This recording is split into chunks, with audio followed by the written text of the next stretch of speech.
So, remember the time where zombie apocalypse comics, movies, and games were the shit back in the day, a little less over a decade ago, and where Lord Gaben still cared to make video games and Left 4 Dead, for instance, but now they're being replaced by block building, Roblox oofs, and Fortnite dances, when it, pun intended, died off. Good times weren't there. But the question I will ask you all is, why the hell has this game popped off early in the year and still manages to, well, not only retain people, but steadily grow? Well then, tune in, because we're gonna talk about probably the best zombie survivor game ever made, Project Zomboid. Now, Project Zomboid's growth has been contributed to a lot of things.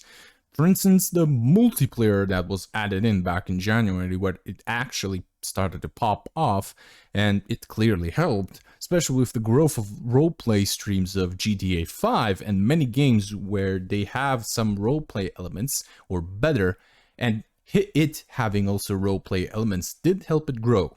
The main selling point of that game is actually its realism.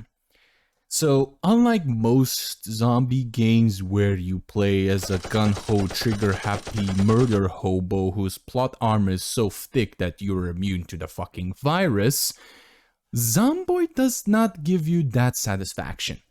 It reminds you that, like many other people in this world, if you were put in this scenario, you will die horribly in a few days if you're lucky. And it constantly reminds you that you will fail just like your typical Asian or Balkan parents if you do not work. It's basically how an everyday degenerate like me and you would try to survive in a horror scenario if COVID mutated to the point where you have zombies. Frankly, I'm quite amazed how this game, which started as a semi-revenge story in a zombie apocalypse from the start, to an open roguelike sandbox that it is today with many roleplay elements, even though it's still in early access hell, so far this game is pretty much full of stuff and it still is getting updated to this day. Now, if you have not heard about it, played it, or seen the vast amount of big VTubers and Twitch streamers play it like myself, Zomboid is an open world RPG sandbox set in the 90s version of Kentucky called Knox County, where, surprise, a zombie apocalypse happened and it escalated to the point where the constant shitfest across the globe called the Balkans during that said time period would look like heaven compared to this place. Except you can get away from war crimes here because zombies do not have human rights. Now, let's start from the beginning. At the start, you're gonna be in the menu. You will be able to customize what type of run you want to do, from ranging a simple stealth-oriented playthrough where you cosplay as a burglar but no people are in there, a gun-ho murder hobo where you run like a maniac and purge zombies, a Minecraft simulator but more of a BDSM style of difficulty if you're a true goddamn masochist, or the usual where 99% of people play it, the custom sandbox. In the custom sandbox, you can pretty much customize everything from the amount of free skill points you have during the creation of your character phase, XP multiplier, how much the goddamn helicopter comes and God save your soul if it comes, and respawn zombie times, just to name a few. Now, once you pick all of that, you will be greeted to choosing the map. Unless you have modded maps too, by the way, where you pick the places where you want to spawn. Like I said, this is all in Knox County, one big city by the way, and the map is huge. Massive, like the dick your wife's boyfriend has that she tells you not to worry about. It has heavily urban areas where you have a chock full of houses, supermarkets, fire stations, to the more quiet and abandoned forested areas, until the zombies migrate there. Now, once you do all of this, you will go to the option where you're actually creating your character, where you get to pick a class, and it varies from the simple carpenter who gives you XP buffs to woodworking skills, and some recipes like barricading doors so that zombies won't bust in on you while you're watching that limited VHS tape of Boku no Pico you found. A veteran, which gives you the desensitize perk so you won't panic like the little pussy that you are in this game all the goddamn time, and also you're good with a gun, and you will not miss all the damn time, which I will give you why I hate it in later during this video. A doctor, so that you can suture that laceration on your balls which is making you bleed to shit, and an engineer to solve your zombie problems in a practical way. As you can see, all these jobs give specific perks, which cost skill points. You can also take no job and just build your own, but where's the fun in that? But should you choose to do that, or just add on to your existing perks, you can freely pick and choose and make your character specialized in one thing or another from the get-go. But you cannot make him Superman for this cost points, which you can get more if you take flaws. For instance, you can make him deaf so you won't be able to hear jack shit. While it is good if you do not want to hear your parents late at night, in this game, its shit for sound is important as hell, but we'll get to that later. You can also pick obese, which is perfect if you really want to roleplay as the stereotypical American engineer. Or a short-sighted person if you want to roleplay as a nerd, etc. The more severe the flaw, the more you gain points, which you can add in more buffs. Also, this also works for buffs. The better the buff, the more points it costs. You want to play as a deaf savant that can learn basically anything fast? Sure. An overweight man that is strong enough to punch zombies' skull open? Sure. Also, some flaws are better because you can make them go away, like overweight or obese can easily be removed if you just exercise, dickhead. Just like in real life. Lol. If you pick weak, you also can make this work because you just have to work out. Frankly, some of these mechanics should be changed because of this, because you can easily min-max. Now, I have not played multiplayer, and if it's different, please comment down below. Then, you just go edit his looks, give him a name, and voila, you're in. Now, like I said multiple times during this video, this is a game where you're not an immune gun-ho maniac running around and murdering zombies. It's a game of how long can you last before the inevitable death of your character happens. You have to manage his food intake and try not to consume too much junk food or he gets sick, dickhead. Hydration, body heat, general health, protection, weight, exercise, mental health, the anxiety of knowing all this is pointless and you're just prolonging your eventual death turning into a zombie kebab meal. You know, the usual. Like this game says so in the start as well. This is a story of how you died.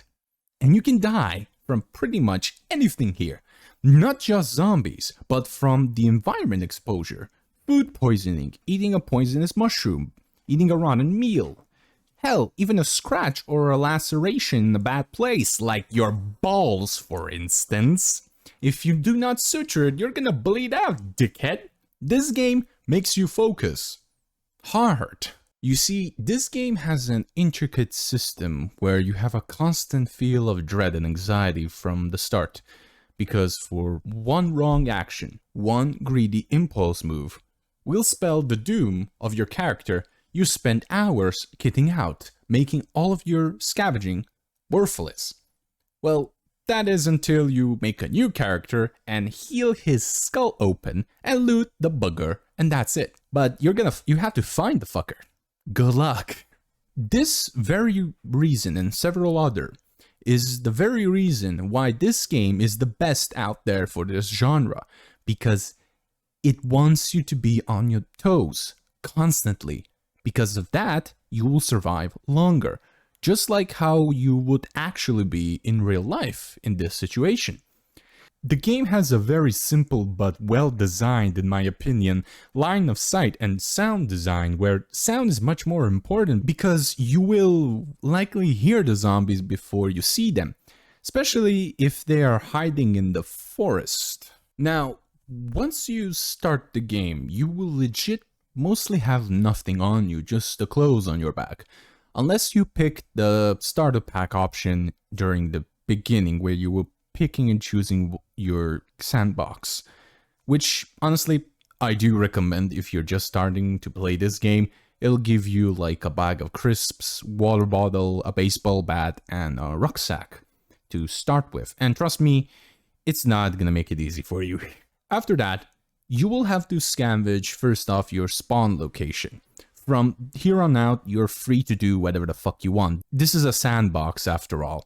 You can go loot houses like you're a burglar, build your own shack like the redneck you are, go shank zombies like a murder hobo. It does not matter, because you will mostly die by becoming a kebab for the horde, lol.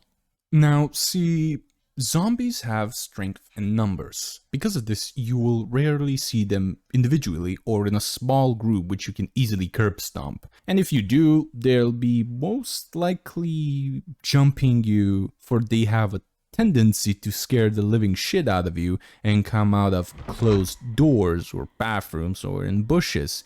They also make this sweet jump scare noise, and you will shit your pants at the start. Also, remember when I said line of sight and sound is very important?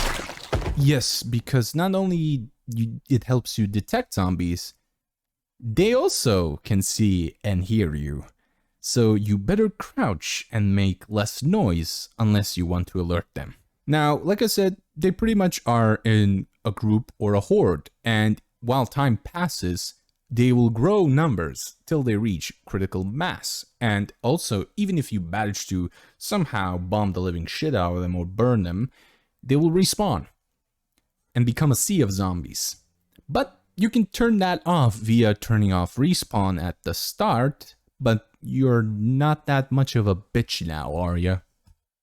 Now, if one gets too close, it will attack you, and if you don't have adequate protection, it will do some damage. Or worse, push you down on the floor and jump on you, and if that happens, you're pretty much boned.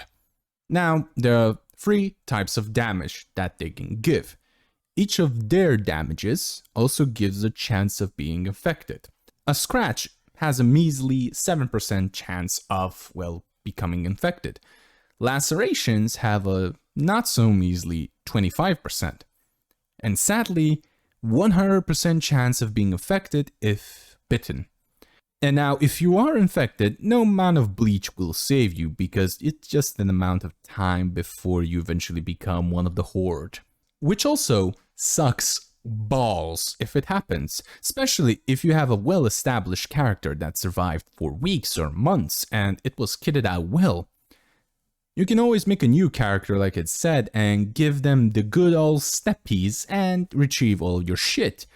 Or be smart and place a lot of loot in safe houses so that your new character can equip himself. It will all be there, don't worry, they all share the same sandbox. But as much as I like to make this game into the fucking chess of zombie apocalypse games, it's not that super hard, because after a few of your characters die, which will happen, you will learn how to play this game. You can always make short-term goals like getting supplies, a safe house, or a working car, but you must make long-term survival goals because the power and water will eventually shut down, which you can also kit out the time period if you want to. So when that happens, you will eventually have to know how to make rain catchers or generators and learn how to operate them and shit. All that requires skill, and how you get them is easy and realistic. You do then, motherfucker. If you want to level up woodworking, for instance, you just have to disassemble and assemble, create furniture, electronics, repair, and create or disassemble any electronic. Shooting, shoot the zombies, and pray you do not miss while attracting the horde, dickhead. Now, the problem with that is, it requires a metric shit ton of time. You have to disassemble a lot of CD players to level up your electronics, for instance. So, unless you have a patience of a saint or more, you're gonna have to do something else. And frankly, thank God for you, because there is something, and it's very realistic. It's books, motherfucker. Now, books give you an XP multiplier because they're making you a 5 head, and you're more or less leveling up that skill faster and easier. Or you can do it in the most realistic way possible.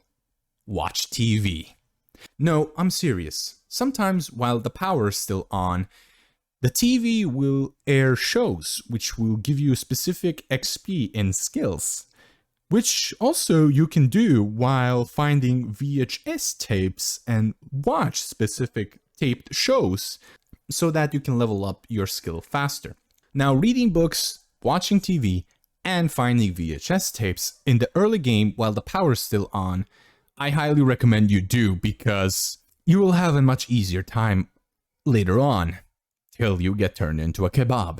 Eventually, you'll have to learn these skills and become self-sufficient. Like, for instance, you have to learn gardening eventually, because you will eventually grab all the canned food. You have to grow crops and find a stable source of food some way.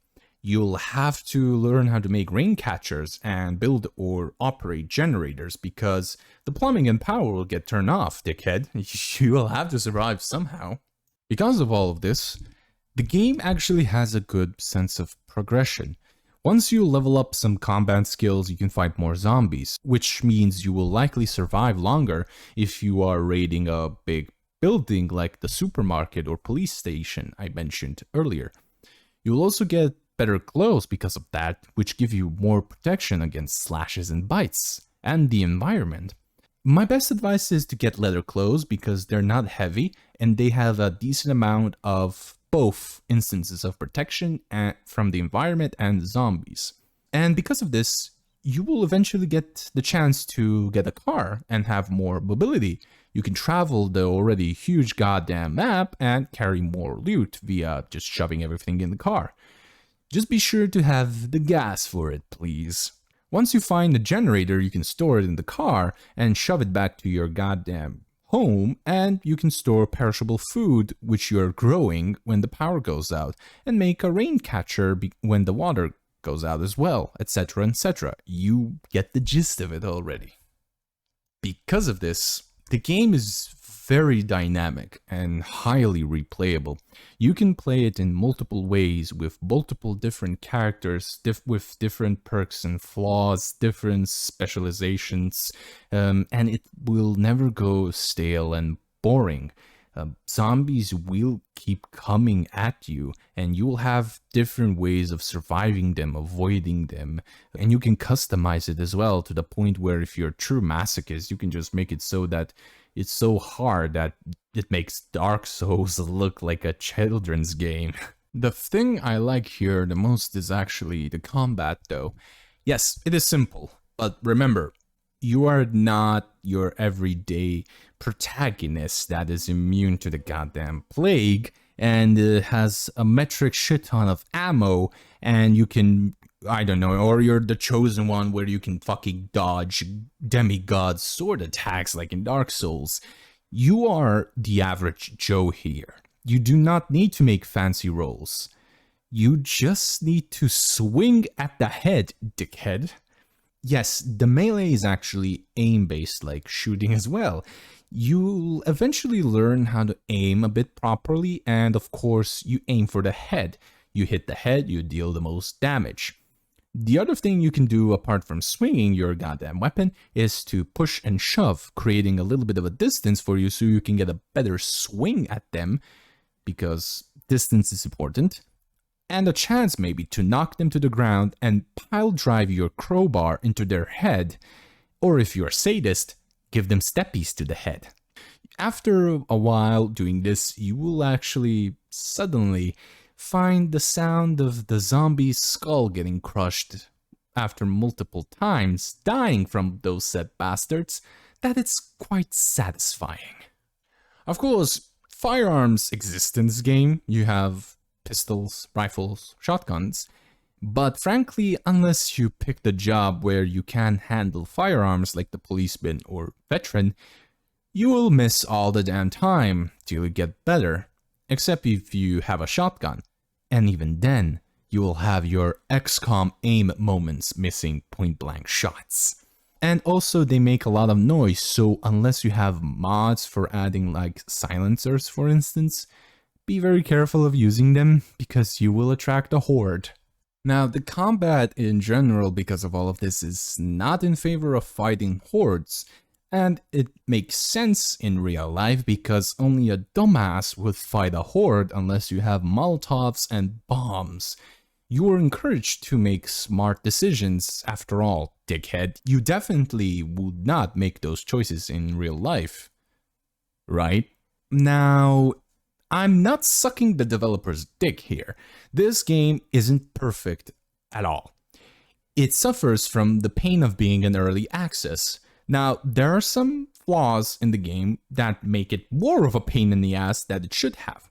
Now, if you're gonna be the actually, why don't you just mod it, dickhead?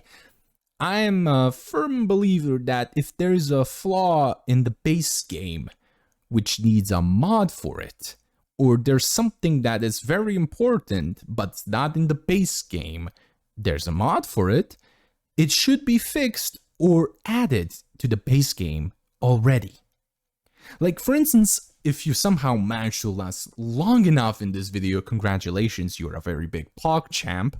I don't like how some negative traits are programmed here. I think some negative traits should be removed like the weight-based ones, which is realistic, but them being not removable does not make sense. For instance, if you pick the smoker trait, you should, after some time has passed, not have the urge to smoke like in real life. Or if somebody's more prone to panic after surviving a long time in the fucking zombie apocalypse, he should be dead inside like anybody else who lives in the Balkans and not prone to be panicked anymore. Or if you have the hemophobic trait, you should be able to remove it after some time killing zombies because blood is inevitable. You will crush a zombie skull, you will get scratched and you will have to treat the fucking wound, dickhead.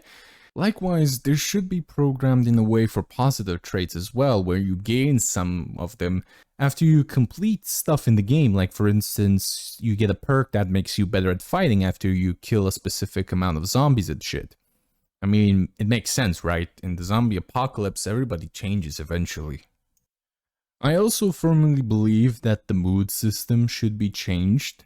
Specifically the sadness system, because sometimes it just doesn't make sense. It's mostly dictated by food, which I get it. You would be depressed if you're eating a rat or a cockroach, but baked beans in a can? Really? That shit is good. I would scarf that shit like no tomorrow. And why the fuck does your main character have to be a brat and it should stop being a brat and get over it? He is in a zombie apocalypse after all. He should not be picky with his meals. Now, to counter the sadness system, you do it realistically. Drink some antidepressants like the majority of you all do, likewise myself. Or just read a book. Or eat junk food for some damn reason. Then again, don't overdo it. Like I said, you can get sick from them. But I would also like to add that exercising in this game should lower your sadness. And if it is implemented, more people will be encouraged to do it in the game. And should in real life, you lazy sons of bitches. Or if they do actions, for instance, that suit their traits. Hell, add a trauma mechanic, if there is one, I don't know. We'll see with this because the NPCs will be added soon at the time of recording, and they have to change the mechanic of sadness because you have to add mourning if a NPC that is close to your character dies, and vice versa for them, because the sadness mechanic is shallow as fuck, in my opinion. Also, install the ability to build a proper roof in your crafted house for God's sake and not a separate floor already. Now, let's get to the conclusion, if you somehow manage to last even this long. Is this game worth your money? Abso-fucking-lutely. It has a dedicated team constantly updating it. It has a good community dedicated to it, even making proper mods that makes the game even much better. Hell, because of that as well, there are roleplay servers which you can LARP to Kingdom Come, which I will do eventually in multiplayer now. It has the most things that people want in a zombie apocalypse game, and it was worth it to wait this amount of time since 2013, because it has come a long way, and the state of it now is worth much more than the cost, even though it's still in early access. I highly recommend it, especially with the updates coming, making it even better and better. That's all. Now, thank you all for listening here. Like I said, if you somehow managed to last this long hearing my irritating voice,